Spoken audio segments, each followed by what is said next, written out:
How y'all doing, folks? Of course, that's the very epic end title theme from the movie right here I'm about to talk about, Batman Beyond: The Return of the Joker. Played by the song with the little guitar right there was done by Kenny Wayne Shepherd, who I feel this man should have got to do more and stuff. And he did a great job with this, putting his little mark on the little theme from the animated movie from 2000. Now, I got this movie a while ago. I remember seeing this on cable and enjoying it a lot. It was about 2 years ago, I think I saw it on cable first time all the way through. Loved the movie a lot. And I think I should talk to you guys about my relationship with the animated Batman universe, basically. Like, for one, I did grow up with Batman the Animated Series. I do like the very early seasons with the original animation. I think once Bruce Timm left, the animation went to shit. That's just my opinion. The way they drew the characters didn't look right. I don't know. Just seemed off. Because I think Bruce Timm had left to go do his Superman animated series, which, okay, he brought some of that, he brought the animation a little bit over there, but he lightened everything up, and I guess the artist, whatever came in, did their work on it, okay. But I love the animated series, the early season. I think I have the first volume somewhere around, which is very expensive. I got the Bootleg Mafia, a long time ago, and stuff. Still works and everything. So, what happened was the WB. Everybody remembers the WB. I mean, way back when. I mean, in my neighborhood it was Channel 11. I don't know about all you guys, but they announced they were rebooting the Batman animated series. They were gonna do something different with it. Okay, what's this? Batman Beyond? Okay. I remember when it first aired, it was on a Sunday night, a matter of fact.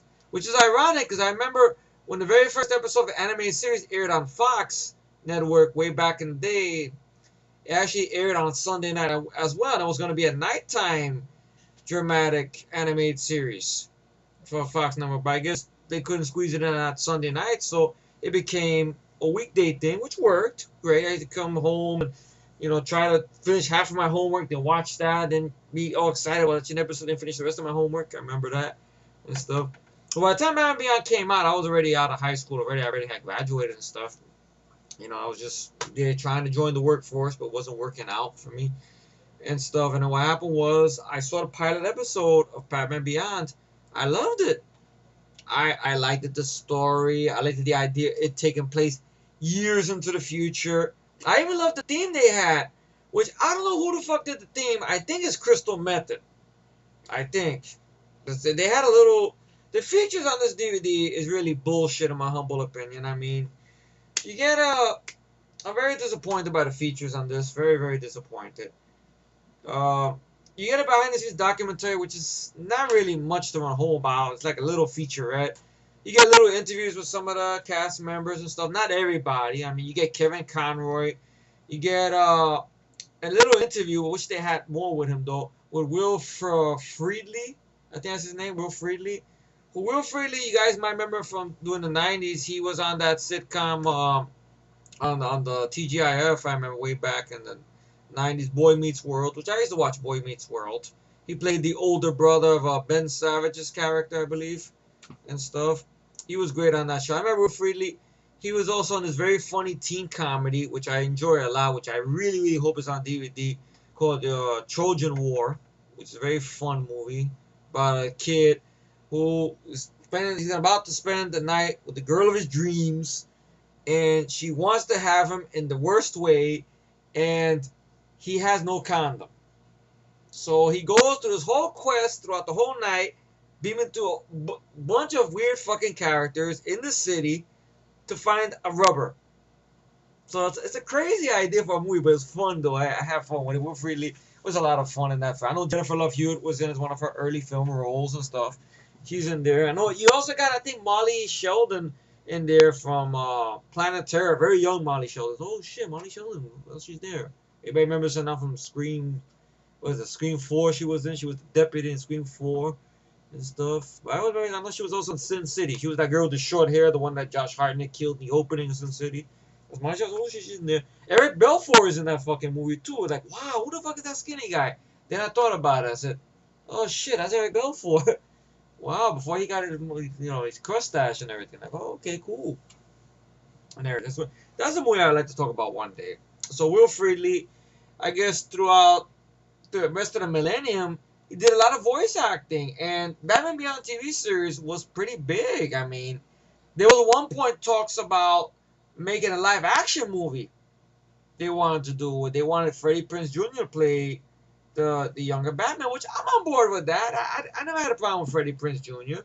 I thought he's a good actor. I will say him and Jennifer Love Hewitt are not my problems with I Know What You Did Last Summer films. They are not my problems. The movie itself and the plot, and I know a plot for slasher one, I know, but the little bullshit stuff they put in there, it's like the first film, they try to make it into a whodunit till you realize it's not a whodunit. Ha ha, they fooled me. I know, they tricked my ass, like they always do.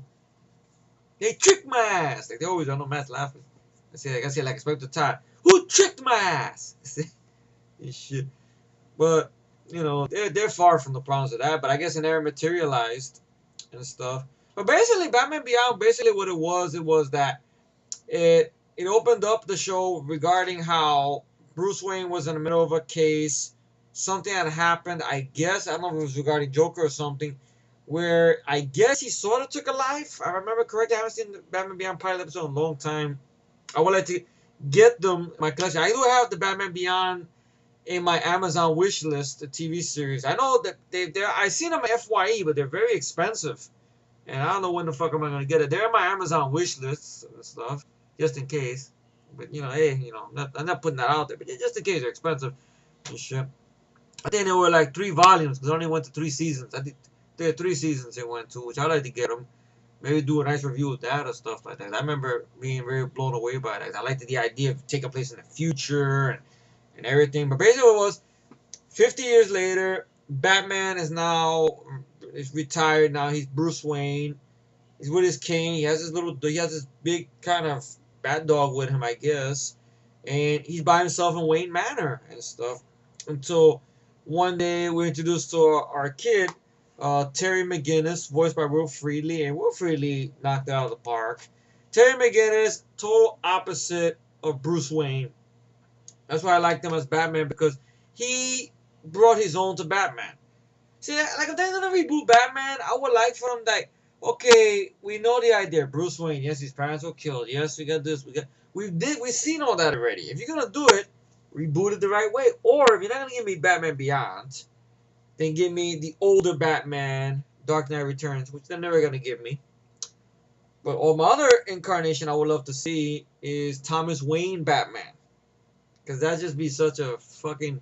That'll be a borderline PG-13 that came live action film, but it'll never happen though. But you could dream though. You could dream. Make it sound Jamaican, like Screwface, Mark for Death. He dreams, man. The spirit world. That sounds like King Willie now. I know halfway through this review, I'm probably gonna have to. You might see a clip or something because my mom is in the middle of cooking dinner and I am hungry and stuff, so I had to stop and after I have my belly full, got a greasy mustache over there from the food. Then you see me talk about the rest of the film. So basically, make a long story short, which I know I never do. McGinnis, he's this kid who's a troubled teenager, you could say. He's 17 years old. He has a girlfriend named Chelsea, who's voiced by Rachel Lee Cook, which I didn't even know Rachel was Rachel Lee Cook. Oh shit, Rachel Lee Cook, really? Cool. I believe that's her, right? Yeah, Rachel Lee Cook. With Rachel Lee Cook, of course, was in She's All That. Uh, she was Josie in the live-action version, Josie and the Pussycats. All right. She was in Get Carter, which I liked her in Get Carter. She plays the niece of Stallone's character in Get Carter, which I liked her. I liked her in Get Carter. Great acting performance. I don't think Rachel Lee Cook has gone on to do much lately, which that's sad. I always thought this actress would take off really and do more stuff. I don't know. Maybe I could be wrong because I'm gonna look at IMDb right now. See what has she been up to? Wow, she's about my age. She still looks hot, which I like that. Let's see. She's All That's probably the best thing. She's on this TV series called Precipitation, I guess. She completed something called Red Sky. Oh, Rachel Lee Cook has actually done a lot of voice work on Robot Chicken. That's nice that Rachel Lee Cook is doing more voice work on Robot Chicken, especially. Wow. And she's also done voice work once again with this video game, Star Wars: The Old Republic, The Family Tree, the Final Fantasy game she's done voice work on, something called Vampire. She did voice work on a Robot Chicken TV movie of Star Wars Episode 3.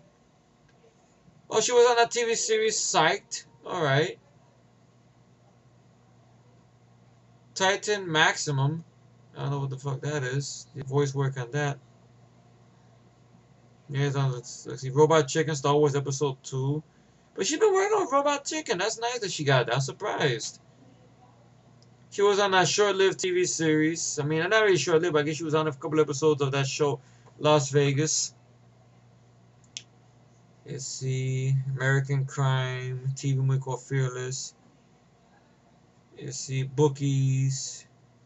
She did that movie with James Vanderbeek called Texas Rangers. Let's see.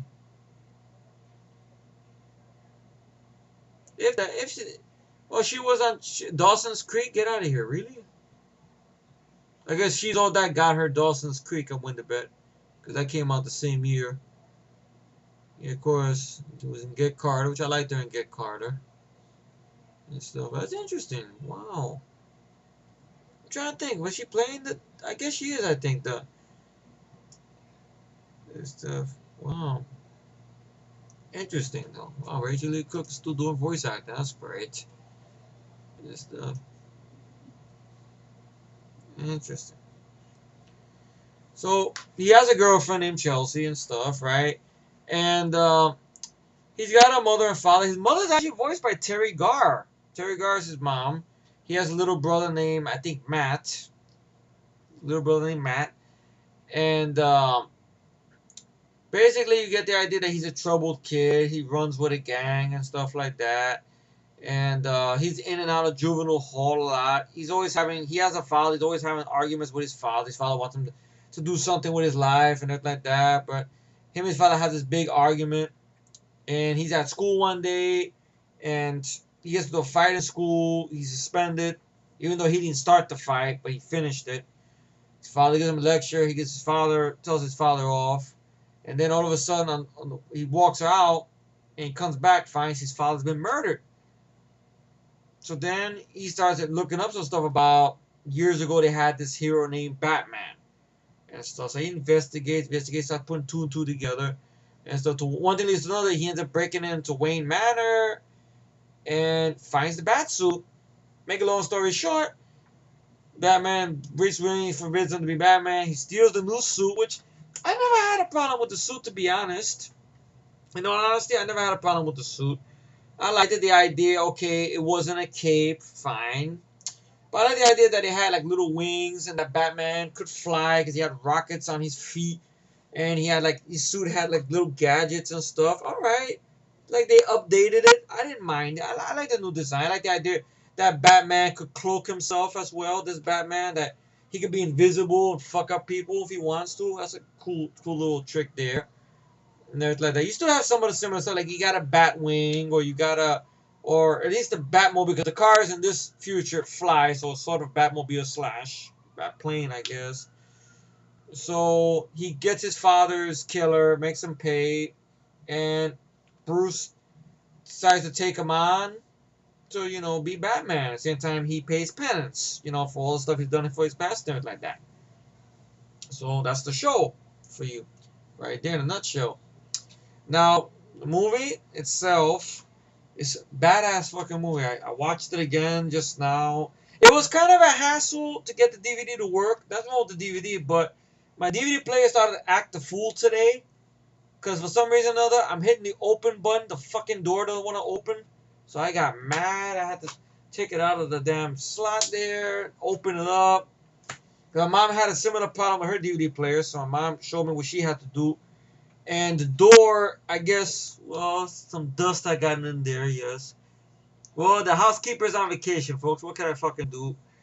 So I had to take some Q-tip, a little bit of alcohol to clean the side of the door. I don't know if you guys ever had this problem with the DVD player, but if you have that problem, you're hitting the open button and the door doesn't open up on you. It could be some dust got into the track right there, so you might have to open it up, get some Q-tips, and clean it around it.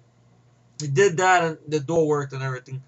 The only thing with that DVD player is that door, it won't stay open that long. So, I had this problem before. I think one of the rubber bands or something came loose, but I had to like hold it and make sure the disc is in there. Because one time I left it open. I think it was gonna stay open, and the fucking thing closed right away, and it almost fucked up the disc because it was like trying to grab it because the disc wasn't 100% straight in there. It's like a fucking haunted game. DVD player was playing my shit.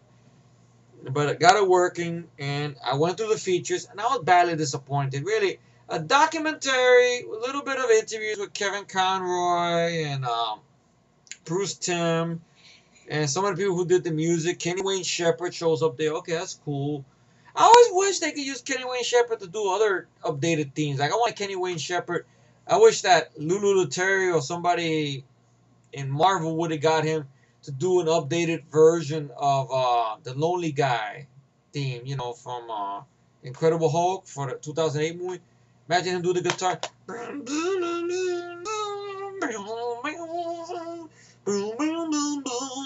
No, I'm doing a bad job doing rendition of it because nobody's fucking done it. Everyone does it with the piano, which is beautiful, don't get me wrong, but when I just see Kenny Wayne Shepherd update that, but no one fucking asked him probably. Because I know Kenny Wayne Shepherd, I think he had done a little piece of music which I've always been trying to find for that Jet Li film Unleashed. That little montage scene where you see Jet Li's character Danny, with this girl with the braces and stuff like that going off on the boat, him eating the ice cream. So you hear that bing, bing, bing, bing, bing, bing, boom, boom, boom. Very well. It's Kenny Wayne Shepherd who did it, but I can't find the fucking track anywhere. I tried looking on YouTube. There's nowhere to be found. This has been blocked everywhere, or it never was fucking released, which sucks. I know the theatric version of Unleashed is in the end titles. It's in the end credits. But on the unrated cut on the DVD, it's nowhere to be found. Which is sad, which is a bullshit unrated cut. Which one day I'll get into that one day when I talk about unrated cuts, but I get far away from the point. But Kenny Wayne Shepherd's in the interviews there, Bruce Timm, Kevin Conroy for a little bit, he's there. No interviews with Mark Hamill, which that's pitiful because Mark Hamill comes back to voice the Joker again. And Mark Hamill, I mean, throughout the whole early 80s, he was known as Luke Skywalker and stuff like that, doing little movies here and there and here.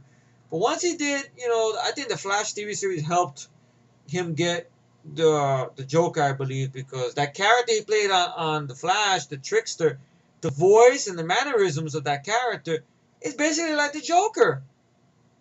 So I guess when they gave him the job to try out for the Joker, he said basically play like the Trickster.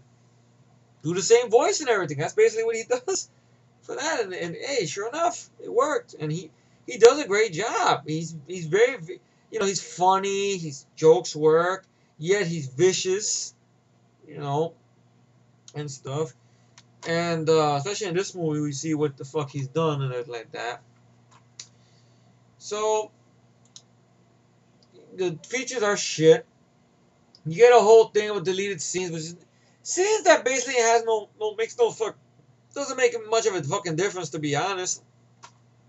Is scenes that they've recorded audio for, but they never actually filmed it, so they used like animatics a little bit, like some of the animation before was colored in to what you call that fill in the gaps of the scenes, which you could do without.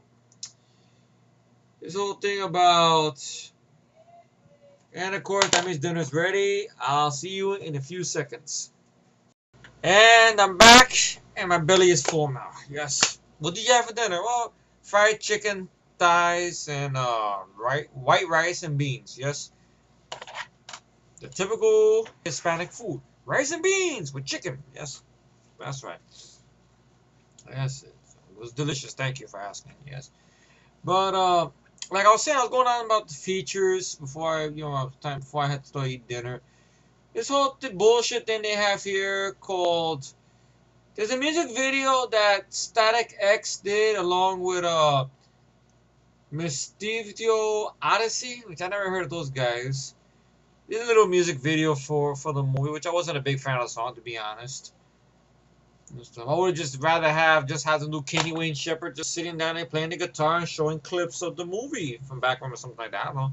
I'd rather see that as a music video than the fucking Static X. Static X, I don't mind some of their music and stuff like that. You know, they've done better, I would say. But this part, the song, this was forgettable to me, or whatever. It was there. I'm just scratching my foot there. Uh, Nothing much. Production notes, trailers.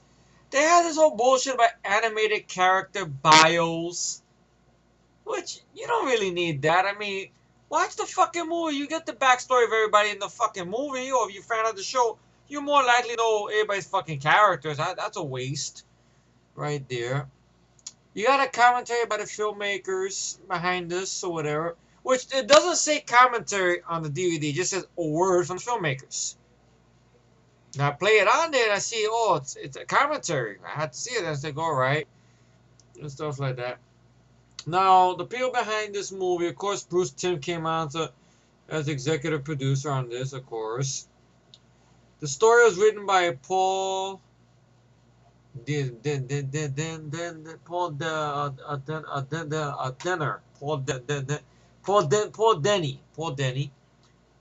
Dini, or whatever he's pronounced it, Dini. He wrote the screenplay for this. He came up with the story, and the director of this is Kurt Cheda. Kurt Cheda. I didn't know much about it because I was eating dinner. I eat my dinner right here in front of me, my little folding table, and I was watching. I believe because one of the reasons I think I started to revisit this film is because I saw a very good review on here from a good guy on here that we all know and love a lot, all his videos and stuff like that. He's covering the Batman animation reviews, doing a great job by it, Michael, of course. It was funny. I was watching a little bit of the one he did for Batman vs. Dracula, and I see him there sitting in his chair looking through some comics while he's watching Matt in the background. So technically, Matt, you made a cameo in Mike's in Michael's reviews. That's cool. That's the way he probably watches most of our videos. Pretty much, probably in his chair somewhere, right, drinking the Old Glory and looking through some comics, listening to us. But that's cool. He's probably doing that right now. What kind of comic book are you reading now? You reading the newer comics? The one they rebooted again? Ha ha ha! I'm just kidding. I know he was pissed off about how they rebooted the whole comic book DC.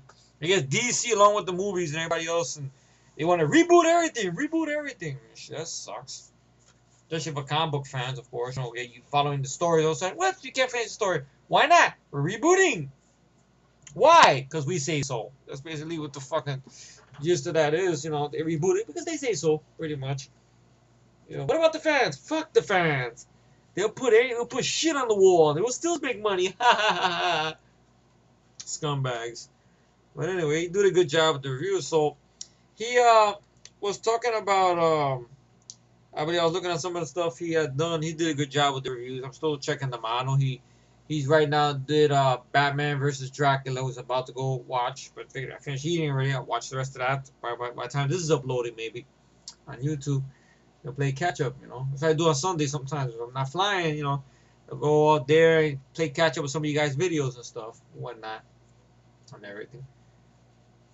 So, Kurt Cheda, which I didn't know Kurt Cheda, he directed a lot of animated stuff. I think around this time he had, let's see, Kurt Cheda, a lot of stuff he's directed. A lot. Wow, even to the 90s. He was a storyboard artist on Batman the Animated series. I know how to talk, series. And he also had a hand in doing storyboard artist work for the X-Men 90s cartoon series as well. Storyboard designer for Batman Mask of the Phantasm, which I have on the computer, but I don't know. That was always a movie I was always in the middle of the road with, to be honest. I remember not caring for it much when I saw it back then.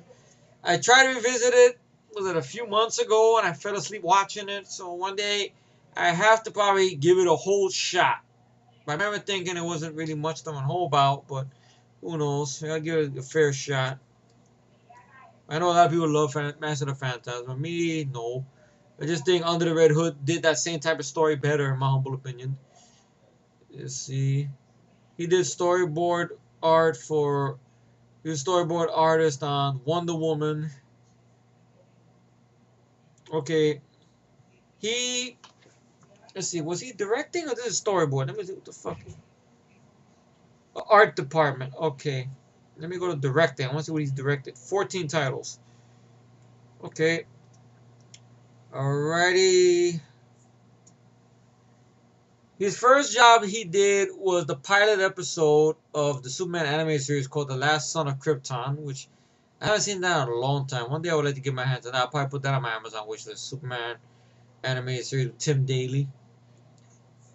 And this is, I think, the new Batman Adventures, which I believe that was the one that came out in the late 90s with the newer animation and stuff. It was kind of a continuation to the animated series or whatever. And like Kevin Conroy still voicing Batman and whatnot. And he came on to do this one. Yeah, right after this, he, of course, well, maybe around the same time, pretty much you could say, he directed a bunch of episodes of Superman animated series, a bunch of episodes of Batman Beyond, the Zeta Project, X-Men Evolution, alright. I've never seen X-Men Evolution outside and was not minding it. That was cool. I remember that's where they introduced Laurie McKinney, I believe, X-23, which is the female. You can say sort of the daughter of Wolverine, which I think thanks to her picking appearance on that episode, it actually inspired her own comic book. So that's interesting. Usually you go from the comics to the animation or from comics to the movie, but this is the opposite way. It was her character first, and then they made stories on her, which was great. It'd be funny one day if they actually take that and make that into a fucking movie and be more violent and better. Because I don't think not many people know much about this. Anyway, I don't know. Maybe. Who knows? Okay, of course, Mystery of the Batwoman, which I know that's the review I just finished watching. Michael did. Ultimate Avengers, the first animated one from Marvel. It was a movie I was very strange on because at first, basically, I liked it. It was good. It was alright. Like, oh, this animation straight to DVD. Okay, interesting enough. Hulk fucked up people in the end of the episode, in the end of the movie. Great. You know, then there was a sequel, which I remember thinking was too slow paced. But then, I don't know, Ultimate Avengers just didn't have the rewatchability. I don't know why. I saw it once, I tried to watch it again. I had trouble getting through it, so I don't know. Turok, Son of Stone. And the last thing he directed was a bunch of episodes of the revamped Scooby-Doo series they had in 2010 called Scooby-Doo Mystery Incorporated, which, okay, that's interesting and stuff. So, basically, that's the director. So the director has experience in directing animated stuff. Like that, Kurt Cheda. Now, I'll pretty much go into the film, which I'm going to go spoiler heavy into this, because the movie came out in 2000. So if those of you who have not seen it, I can understand. I know lately I've been doing that reviews, but I'm not the only one who does it. I know Matt does it. I know Mike does it. So, that's our style, stuff like that, to get stuff that you liked about the film, you didn't like about the film. That's all right. But I know some friends might have seen this. Like, I think Marv Kevin has seen this. Uh, Matt heard of the film, but I don't think he's seen it and stuff. And I know this one, was heavily edited when it first aired. I guess on the WB or whatever. I believe because this was straight to DVD. It was heavily edited, or when it went to home video, it was heavily edited because of the censors and everything like that. I don't think it was MPA. It was the censors pretty much because it went straight to TV and stuff. And the reason why that was heavily edited because you gotta remember this is 1999, early millennium. This is around the time when Columbine was going on the horrible tragedy that happened there, and everything like that. So there was like a whole outlash, on violence and music, and in games and in animation and everything like that. So naturally they wanted this stuff trimmed basically. Now the original cut was runtime of the film was in the original release. The original, pretty much the director's, you can say the original release was 77 minutes. So it's not a long film at all. But they wanted some stuff cut out, so they made it a PG rating, and it was 74 minutes. Now that edited version, if you look at it, it makes the film look discombobulated. Now, the stuff that got cut out, to be honest, is not violent, like violent shit. Like I can say off the bat, Dark Knight Returns, both part 1 and 2, but Dark Knight Returns, and even Justice League, Flashpoint Paradox, along with Superman, Batman, Apocalypse, and Planet Hulk, and Hulk versus, all those, I believe, that I've seen that I enjoyed, like those animated films. Even the Wonder Woman animated film as well, which I think I reviewed that a long time ago. Those are all more violent, and they push the PG-13 a little more further than they can get away with than this, to be honest. It's just the scenes they cut out makes no damn sense. Like a fight scene was cut badly. A scene of Batman being tasered. It's a taser. It's not gonna. It's not like they constantly torture him with like fucking martyrs and like that or shit like that. Or something you would see out of Texas Chainsaw Massacre films or whatever. No. So it makes no sense. Stuff is edited. It makes no sense. A character is killed, and oh no, we can't refer to him as being killed. We gotta say we took out the dialogue. Oh, he's knocked out, even though the character doesn't come back, which makes no sense. So it's just a bunch of dickheads, really. So they had to trim it back to please them. But thankfully, when it hit DVD, they did put those scenes back in the film as they were meant to be shown, and it was done. And it's the way it should have been released in the first place. It's nothing big violent in there. It's not like it's R-rated stuff like people like heavy metal type of violence, like the animated movie heavy metal. Not that type of violence or whatever and shit. Or like that. What was that prequel that they had? Dead Space, Deadfall. That I can say is more violent than this. And that's meant to be because it's basically a prequel to the violent game or whatever and stuff like that. Which I remember thinking it was okay, even though the ending was very downbeat. Eventually, because it's gonna lead into the video game, I guess, and everything like that. But I'm sorry, I get lost the word sometimes. So it got fucked with, which it didn't need to be fucked with. So thankfully, they put all those scenes back on the DVD and stuff. The features are bullshit. I mean, I haven't heard the commentary yet, but usually those animated movie commentary tracks I've never been the biggest fan of because it seems like the animated artists don't have much interesting backstory to throw in there, but they're all very technical and stuff. At least the commentaries I've heard in the past, like the one from Planet Hulk was like that as well. I remember not being a big fan of that commentary.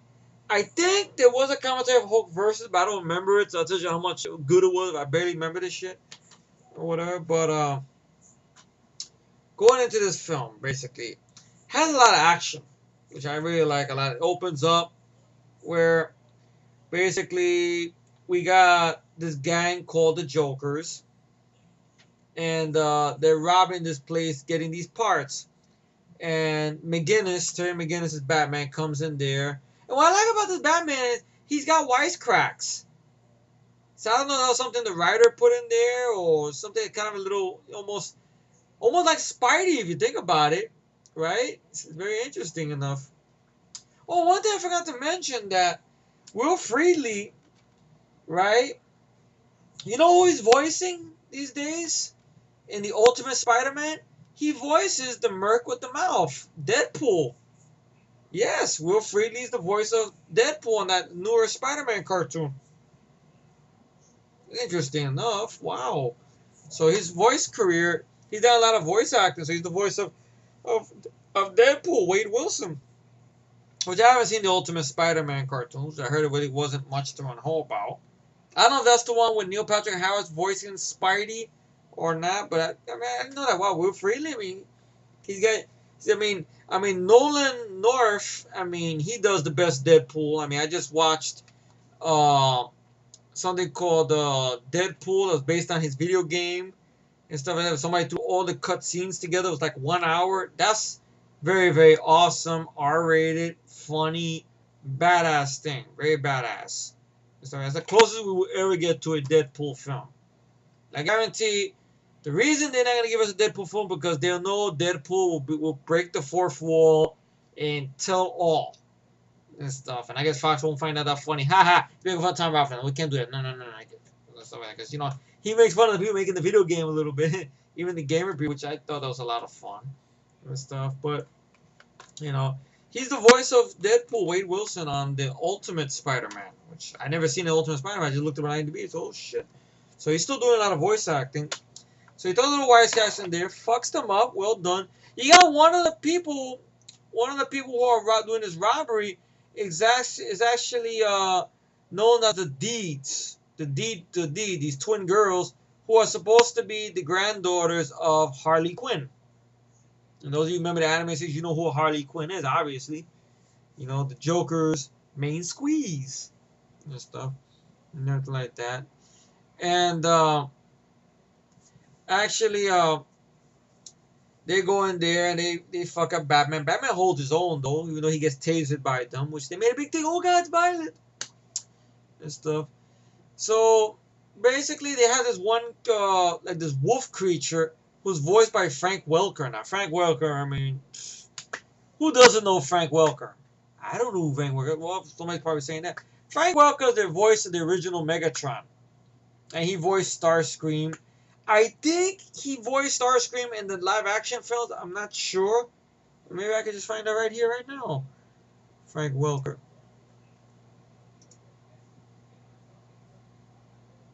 He's the voice of Ace, that dog that's with Bruce Wayne, Wayne Manor. Well, he's the voice of Megatron, ironically enough, in Transformers Prime. The revamped Garfield series they had. He's voiced Garfield, really? Oh, he's Mare Stevenson. He's the voice of Mare Stevenson in Dark Knight Returns.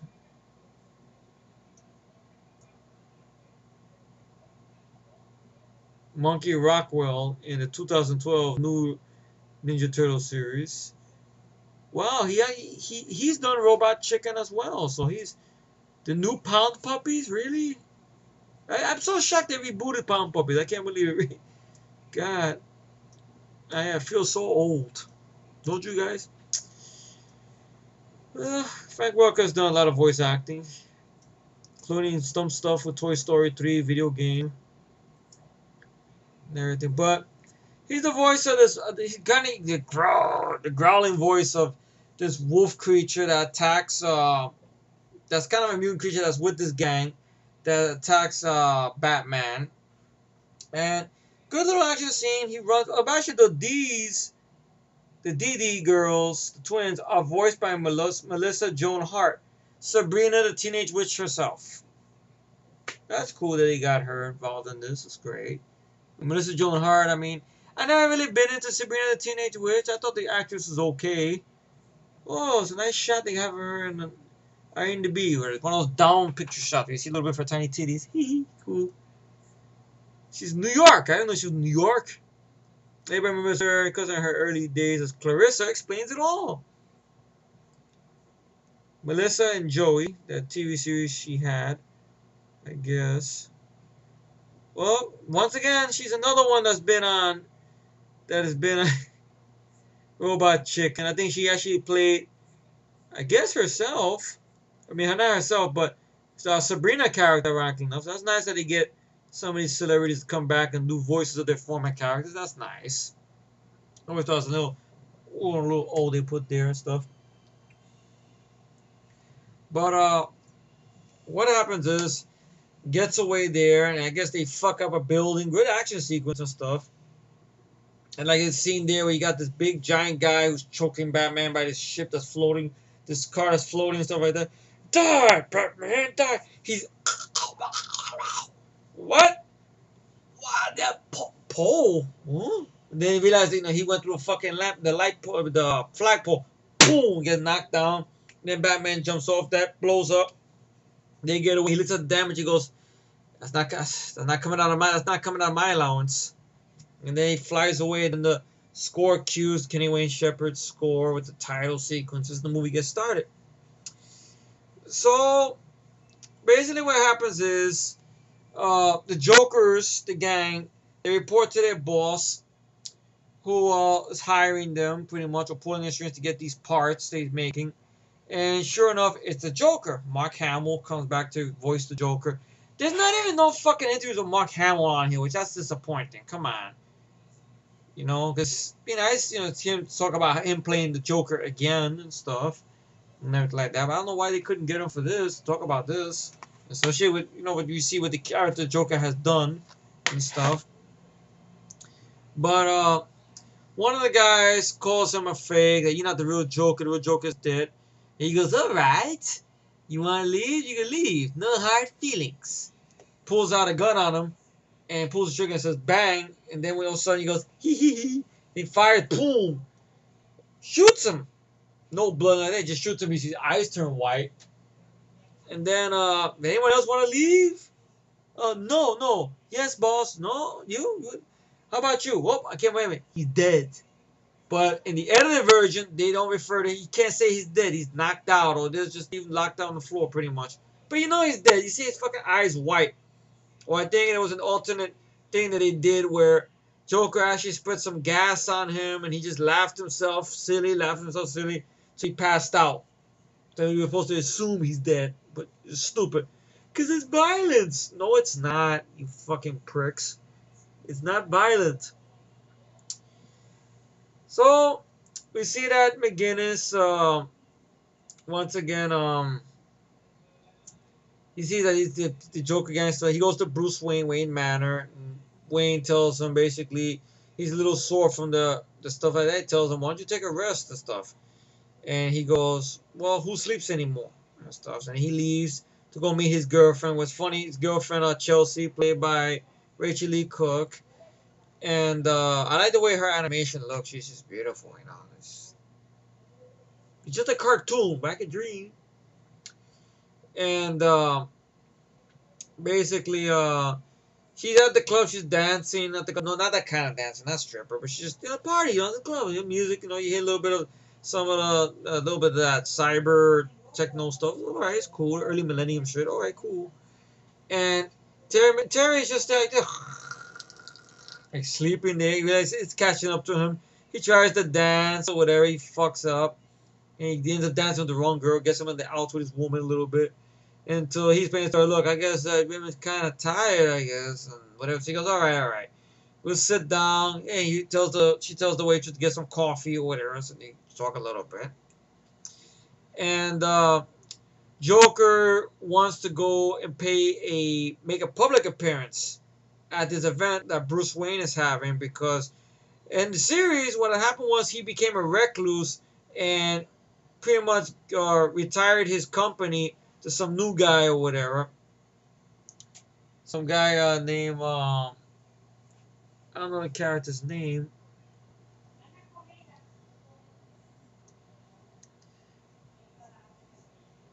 I don't know if it's Knox or what. Henry Rollins voiced somebody here. Cool. I guess Weinthorpe or something. I think that's the character's name. Who, if I could be wrong, some upstart guy. I forgot who it is. Some snobby fucking guy who's running Wayne Manor and not running Wayne's business or whatever. But Wayne wants to get back in there and take control of his business again and stuff. So there's gonna be a ceremony where he gets he gets back his business, makes an announcement, stuff like that. So Terry's there because Terry's basically hired as the public view as his assistant, who helps take care of him and stuff like that. Works for him, drives his car and everything like that. So there's a public. Then of course the Joker's attack, and Joker makes his appearance there, and you see Bruce Wayne's face in fear. You can't be, you're dead. No, Brucey, you're dead, and stuff. And Batman shows up there. McGinnis is Batman, and fucks up a couple of people. They escape, and basically Terry tries to get some information out of Bruce to talk about Joker. He don't want to talk. Tells him to shut up or whatever, and whatnot. Then he tells Terry to turn in his bat suit. He goes, "Why?" He goes, "You already found your father's murderers. You proved what you had to prove. You already honored him. You already, done what you can with Batman already. But now stop. Now give back the suit." "But you don't understand. I want to redeem myself. All this stuff I've done in my past, this and that." "Look, give back the suit." So Terry McGinnis just throws the suit and walks away from him. And you have a little fun scene when he's at his house and he's in a robe. He's eating cereal and his little brother Matt gives him some shit. And tells him something about, Mom! Yeah, what is it?" "Hey, he's a stranger in our house." Basically making fun of Terry because Terry's there and he's eating his cereal or whatnot. He says that he don't work for Wayne no more or whatever. This and that. So he fucks with his brother, throws a piece of cereal, but it's okay. He goes to spend time with Chelsea at the club a little bit until the Jokers come there and attack his ass. So something's going on. At the same time, at Wayne Manor, at the Batcave, Joker shows up there. So something's up. Like, how the fuck the Joker knows where his Batcave is at and stuff. And very good scene there where McGinnis comes in there, fucks up some of the people right there out of his bat suit. Okay. And then makes it back. Guess Chelsea gets hurt. She gets taken to an ambulance. And then he goes to Wayne Manor. He tries to call Bruce up. And his phone is down. He comes into the Batcave and everything is written in red. Ha ha ha ha ha ha ha ha ha everywhere. And he finds Bruce hysterically laughing like he's being drugged with something that could kill him. Some toxin or something. Which I guess that was something that was left over from the edited version, I guess, where originally when one of the goons that turned on the Joker was gonna die like that. But I guess they did it this way here, trying to do that. So Bruce is trying to tell me, table, table, table. He's like trying to laugh, because he got that poison he put into him. All right, he's gonna die laughing, literally. You're gonna get this antidote. And of course, he goes to Commissioner Gordon, but not Jim Gordon, Barbara Gordon, who I believe. Barbara Gordon. I don't know if it's the. So I think there's two people voicing Gordon, if I'm not mistaken. Let me see. Yeah. Is voiced Commissioner Barbara Gordon, the older, pretty much, because you're gonna see the younger one, is voiced by Angie Harmon. Angie Harmon's been in a lot of stuff. I think she's a TV actress. She does a good job voicing the older Commissioner Gordon, Barbara Gordon, and stuff. She knows that Terry McGinnis is Batman and stuff like that, because that's the only people that he can count on, that he can trust or whatever. Bruce is them are all connected like that. They go back a long way. And early on in the film, he tries to get information about, why is he like that about the Joker and stuff. He even says, drop it.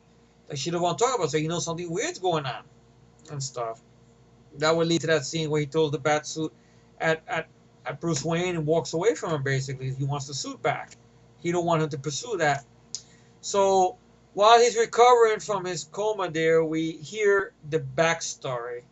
The what I like about this here, it draws you in, and you give a fuck about this character. You really, really hate the Joker more what he's done here. You thought Joker would go on. This did it first though in the animation universe, because after this you will see the Joker get more despicable, like in Under the Red Hood, what he did to Jason Todd.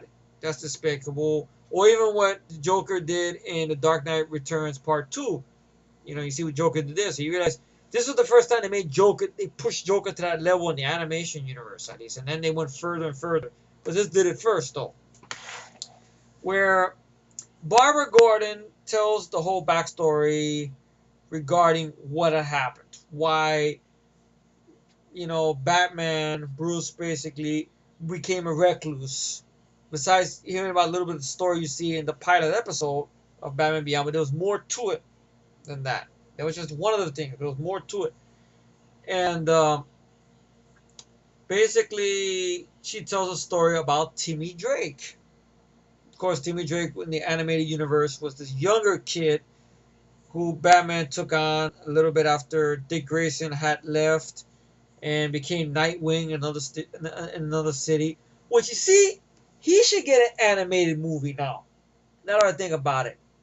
Because if Nightwing has his own comics or whatever, can you do the animated film? That's one character I like to see turn into an animated film, straight to DVD. DC Universe, take notes, but I know they're gonna watch this. But if anyone sees DC Universe, let them know. Do a Nightwing film. That's an animated film. That'd be interesting. I don't care who the fuck you get to voice it. Just don't let Billy Baldwin do it though. Hell, you can get Neil Patrick Harris. I think he voiced him in I believe in the Under the Red Hood. Get him to do it or whatever. But so Robin Dick Grayson's out of the picture, basically. So she talks about how he took on Timmy Drake. Because I don't know if Timmy Drake exists in the comics or not. I didn't follow comics. I'm just going by this. Basically, 12, 13-year-old kid who Batman took him on as the new Robin. And one day, Robin's at a rooftop and he hears a girl's in trouble, and he goes to fight off the thugs are picking on this girl, and ultimately it's Harley Quinn, and Harley Quinn knocks him out. And then what happens is Batgirl, which is now the younger Batgirl, Barbara Gordon, was voiced by Tara Strong, which I want to see what Tara Strong has done. That name sounds so familiar. Tara Strong, she's a Canadian, I believe. Wow, cool. She's still doing voice acting, I guess. She's the voice of Bubbles on Powerpuff Girls. That's right. Oh god, it is true. My Little Pony did get a new fucking TV series. Oh my goodness. She's the voice of Barbara Gordon again in Beware the Batman. I guess the newer Batman series they got. She's on some TV series voicing something called Mad. Pound Puppies. She's the voice of MJ in The Ultimate Spider-Man.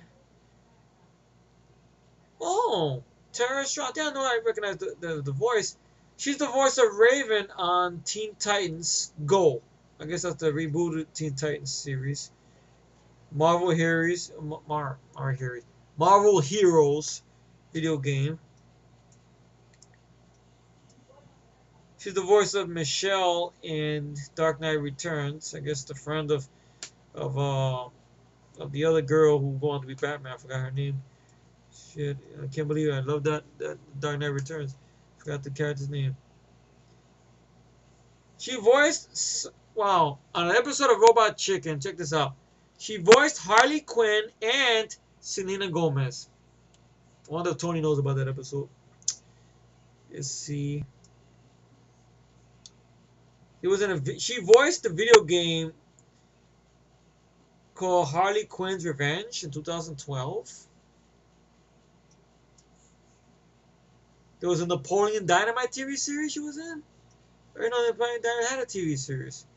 I love Napoleon Dynamite. She's the voice of young Lion-O in the Thundercats. Really? course, she had a recurring role for a while in Family Guy, Tara Strong. So she's done a lot of voice acting, I guess. A shitload of stuff. Wow. She's the voice of X-23 Laura McKinney in Marvel vs. Capcom 3 Fate of Two Worlds video game. Oh, because that's the new Marvel vs. Capcom game they did. So Tara Strong has been doing a lot of art, voice work for a while. The Boondocks, that show. Metal Gear Solid. Amazing. Anyway, guess I'll let this go. But Tara Strong comes in as the voice of Barbara Gordon, and they're looking all over the place for, basically for, I would say, all over the place for Robin. Until one day they get a very sadistic trap message with this gift thing that blows up and everything like that. That has a straitjacket that says Arkham on it. So then Batman and Batgirl make it to Arkham Asylum. And when they go there and they split up, Harley Quinn. What happens is Batman breaks down the door and sees that Joker and Harley Quinn's making the table up, and Joker's reading his newspaper with his feet up, watching TV. He asks, "Where's the kid? Where's Robin?" "Oh, I don't see Robin. You see Robin?" "Yeah, boss, I don't see Robin." Trying to do my best Harley Quinn. And they fire this bazooka at him that has this thing that ties up Batman. And they say, "You know what? Me and the missus over here always wanted a boy of our own and whatnot. And, we could never do it, deal with pregnancy and all this other stuff. So we decided to grab one of our own." And here's where you see pretty much what they've done. They've taken Robin, Timmy Drake, and turned him into a little Joker. And we find out a little more in-depth detail, which I think this was cut out of the original cut, in which Robin was basically tortured. Like, they put all these chemicals, treatment, and stuff through him to turn him into a little Joker, where he's just with his looks frightening and disturbing a little bit. Like, wow, what it did to Timmy Drake. And you see the horror on Batman's face. Tim? And, you thought Batman was pissed before, like, with Joker. Forget it. Even Barbara's watching this Batgirl. She's like, she's shocked as well what they did to this kid. And everything like that. And he breaks free from the thing, beats the shit out of Joker. And Joker runs and there's a chase. And Barbara jumps in, attacks Harley Quinn. They have a fight, which leads to a foot chase with each other there. And one thing leads to another until Harley Quinn and her end up struggling somewhere. And I think originally they wanted Harley Quinn to die, which would have been fitting, to be honest. But something about, I don't know, was it the writer or Bruce Timm said, no, we cannot kill Harley Quinn off. I'm like, why? They're like, no, we can't kill Harley Quinn. No, we have plans for that character more. But look what this character has done. No. We cannot kill off Harley Quinn. So I guess they had to rewrite stuff and they couldn't kill Harley Quinn. But we led to believe she's dead, though. But then again, it will make sense because if Harley Quinn was dead, then there'll be no DD twins or whatever. So we find out later on that that's the granddaughters, and Harley Quinn makes a cameo later on. But not as a villain. So I guess she cleaned up her act and stuff, which you don't buy. But hey, that's what they put in the writers. We can't kill her off. Why? Because we say so. Or somebody in the production. I don't know if it was Bruce Timm or whatnot. So basically, is where they're both hanging off a cliff there, and Batgirl's grabbing her right there to pull her up, and I guess part of the lapel breaks. She falls. Ah! But she's not dead because they never found the body. All right. So you get a little more of the scene right there, which I guess that was cut from the regular version. I mean, this is back. It's back in this version though, where Batman is hunting for the Joker in this projection room, and Joker's in the projection booth, and turns on he filmed this shit of what he did to Timmy Drake, how he's tied up to to a thing right there and being forced these chemicals and tortured and everything like that. Not martyrs type of shit, but you get enough of an idea that, you know, realize the Joker was really very despicable bad guy, you know, what he's done to this child. But this is just a touch of it. I mean, you will see they will go more far with the Joker, you know, as the animation progressed over the years. Like you look at what he's done in Under the Red Hood, or what he did to, you know, what he did in Dark Knight, you know, Dark Knight Returns Part 2, you know, stuff like that. No, I think they push the Joker as much as they can get away with, and whatnot, you know, and everything. And ultimately, the reason the Joker knew where who Batman really is because throughout all the torture and all the stuff like that, you know, Timmy pretty much had given up all that information, pretty much. It's a very good scene right there where, you know, he goes, oh, you know about a little rich boy who's playing superhero. It would be so I would laugh if it wasn't so pathetic, but hell, I laugh anyway. A very good scene, like Batman gets pissed and jumps into the projection booth and beats the shit out of the Joker. Really, boom, boom, boom, throws him through a fucking window, through the thing right there. Not out the window to shoot, but the projection booth. He falls down right there and stuff, whatnot. I guess the Joker gets a hold of a weapon or something like that, or knocks him around a little bit, grabs something, and hits the Batman with, and now Batman's knocked out. And you see basically that Timmy Drake, or he calls him JJ, the Junior Joker, he's got a little gun. He's he goes, yeah, Timmy Drake's laughing like that. He's shaking, and even Batman saying, "Tim, no, no." And you really, you know, like, damn, what he did to this poor child. And you think he's gonna shoot Batman, but he actually kills the Joker. I like what Joker said when he gets shot. He goes, boom, like the little bang flag that stabs in his chest. He goes, that's not funny. And then he dies. And then he goes, and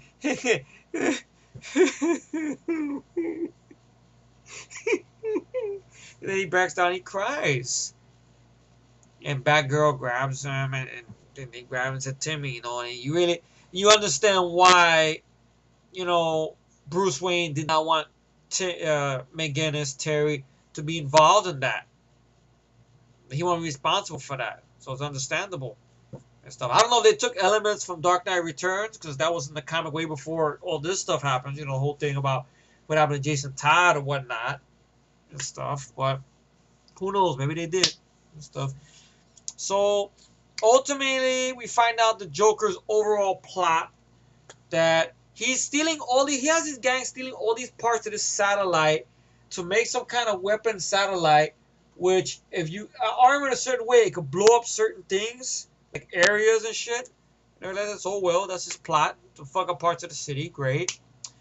And we see Timmy Drake as an adult, an older guy in his 50s. You're not going to believe who's voicing him. Dean Stockwell. And Dean Stockwell, good actor. I mean, come on. He was in Quantum Leap TV series. He was Al. You know, I got to talk to Ziggy. I remember Quantum Leap, man. I remember he was Al in Quantum Leap. He plays Keith Gordon's dad on that movie I reviewed a while back, Legend of Billie Jean. He was also in Air Force One as well. He's been in a lot of stuff, Dean Stockwell, you know.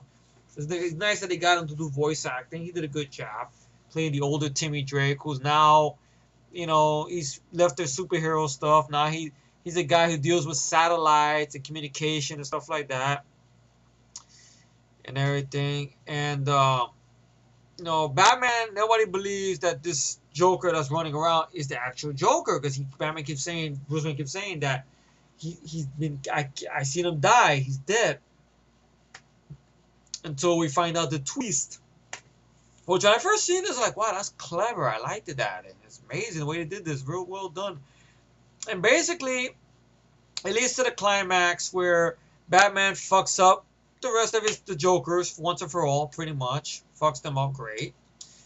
And he brings his dog with him, Ace. Ace comes in and helps him out. That's great. And we find out that the scumbag guy who Bruce Wayne was demoting, who was running his business or whatever, was behind hiring the Jokers and all this other shit, you know, to try to kill Bruce Wayne or whatnot. And he was involved in it. and he's about to be left for dead on this boat on his yacht. And Batman gets him and finds out that he had a hand in that, turns him into the authorities and whatnot, and leads to the climax at this old candy factory between McGinnis's Batman and the Joker, which leads to a very good fight, which I really liked it a lot.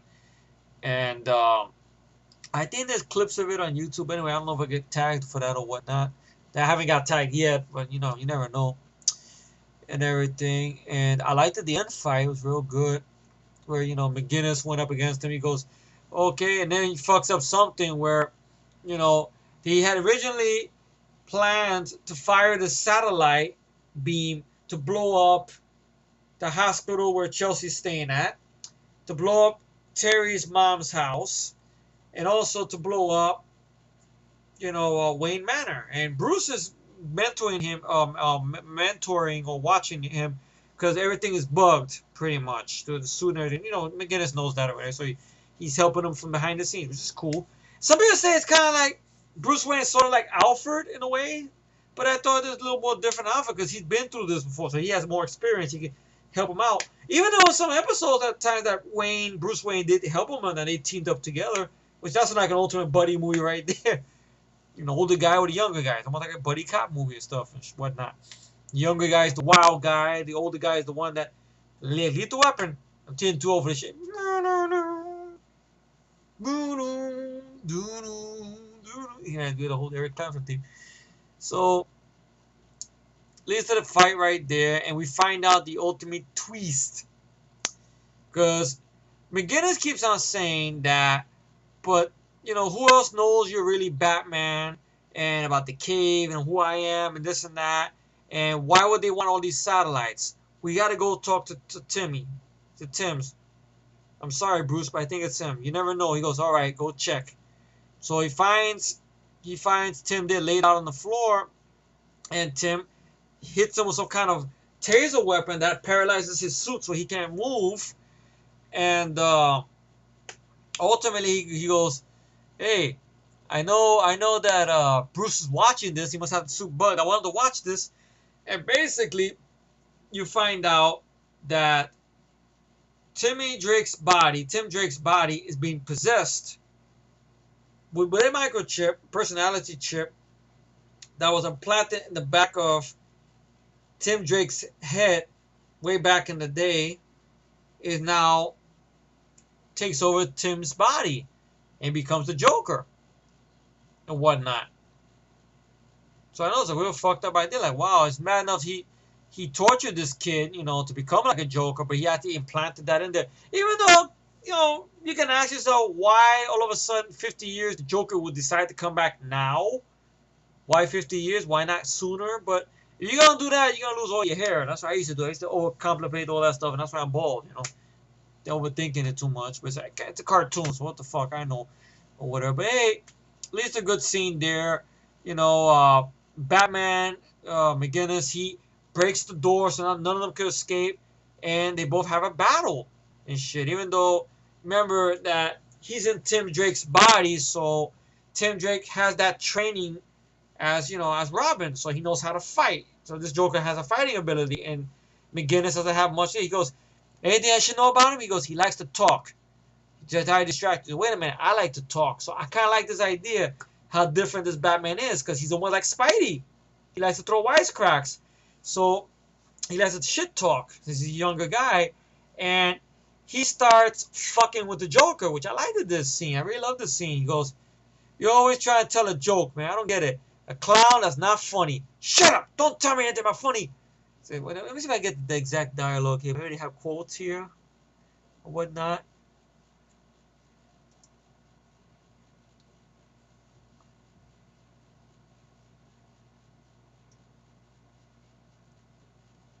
Let's see.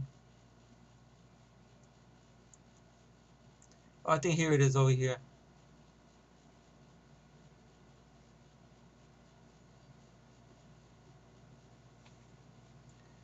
Okay, here it is.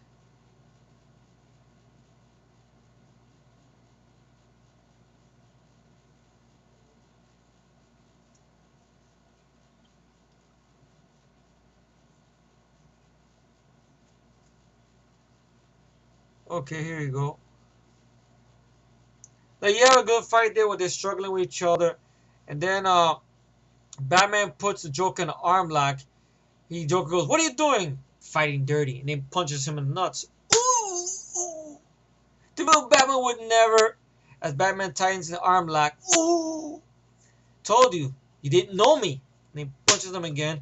Funny guy, funny guy. Can't say the same for you. Impotent brat. What do you think you? Who do you think you're talking to? Not a comedian, I tell you that. And then of course, Joker starts getting pissed. But you never see the Joker get mad, which I like to do. I wish they would do more with this. Like this is something I wish that Bale's Batman should have did to the Joker in the end of The Dark Knight. Like fuck with the Joker like that. But in this city, people have nothing you with me. What have you done? You get that shit instead. You know. Some people love that, but I'm sorry, but I wanted that scene, like, you know, to piss off the Joker, get the Joker mad. That's what McGinnis does here, which they never did that other stuff. Can't say the same for you. Important brat. Who do you think you're talking to? Not a comedian, I tell you that. Shut your mouth! Boom, boom, boom. Fires the gun there. The real Batman never talked to you much, did he? That's probably why you were so fixated on him. Then he starts knocking the gun out. Then he throws the Batman the gun out of his hand. Don't play psychiatrist. Don't play psychiatrist with me, boy. Oh, I don't need a degree to figure you out. Then he hits the lights. And that leaves the Joker in the dark. The real reason you kept coming back was you never got a laugh out of the old man. I'm not hearing this. Get a clue, Clowny. He's got no sense of humor. He wouldn't know a good joke if it bit him in the cape. Not that you ever had a good joke anyway. Shut up! Shut up! I mean, joy bars, squirting flowers. Lame. Lame. Where's the A material? Make a face. Drop your pants. Something. Show yourself. You make me laugh, but only 'cause I think you're kind of pathetic. Then he mimics the Joker's laugh, which I thought was a good fuck you to good Joker. You stop that! Sorry, see? That's how you fuck up the Joker. I don't know why they can't do that with Nolan's Batman film. Nothing against Heath Ledger, but you know, you leave him hanging upside down, him laughing. You know, you didn't really punish him that much, to be honest. This is the way you fuck up a Joker. Fuck with him back. But they don't listen to me. Fuck me. I'm just a bald Spanish guy from the city. What the fuck I know? And shit. But hell, you know, it's a good idea, but they never did that shit. So I liked that. Still laughing. So you fell in a tank of acid and you got your skin bleached and decided to become a supervillain. What? You couldn't get a job as a rodeo clown? Then Joker pulls out the grenades and really gets the Joker pissed off and starts throwing grenades and shit. Why, I thought the Joker always wanted to make the Batman laugh. So I liked that. See, they fuck. You're not a Batman. Then they're gonna start popping. Then Batman, you know, gets trapped by this beam that falls on him because of the grenades the Joker throwing and shit. And now the Joker takes off Batman's mask, McGinnis' mask, and starts choking the shit out of him. And stuff like that. And ha ha ha. Come on, McGinnis. Laugh it up now. You miserable little punk, laugh. Then he puts on a smile on his face. I can't hear you. I like how he mumbles, ha, ha. And then there's a buzzer that the Joker had, the joy buzzer with electricity. And he sticks it right on the Joker's neck, frying the personality chip that's possessing Tim Drake. And kills the Joker ultimately. And then Tim Drake returns back to normal. And this laser beam that malfunctioned from the satellite is about to destroy the place. So he gets the dog Ace, gets Tim Drake, and they get the fuck out of there, man. And of course, Tim is at the hospital there. And him and Bruce haven't talked to each other in so many years because of what happened or whatnot. Because I guess Bruce felt he blamed himself a lot for what happened to him and stuff. So he could never face Timmy for all these years and everything like that. And You know, he gives Terry a good compliment that he is, you know, the Batman, that he can see why Bruce picked him and everything. And then it ends where Bruce goes to the hospital to visit Tim, finally seen after all these years. And basically it ends, you know, he's there with Barbara and everybody, three of them together again. They're talking, and ends where you know, you see Terry McGinnis looking at the city. I don't know what the last words he said was.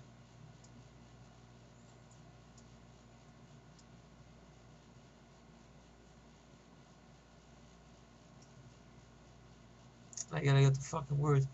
He stands by the city there, and I don't know what the fucking.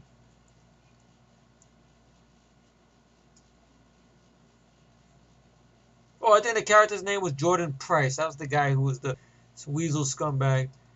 I think that was trying to take, basically trying to kill Bruce Wayne.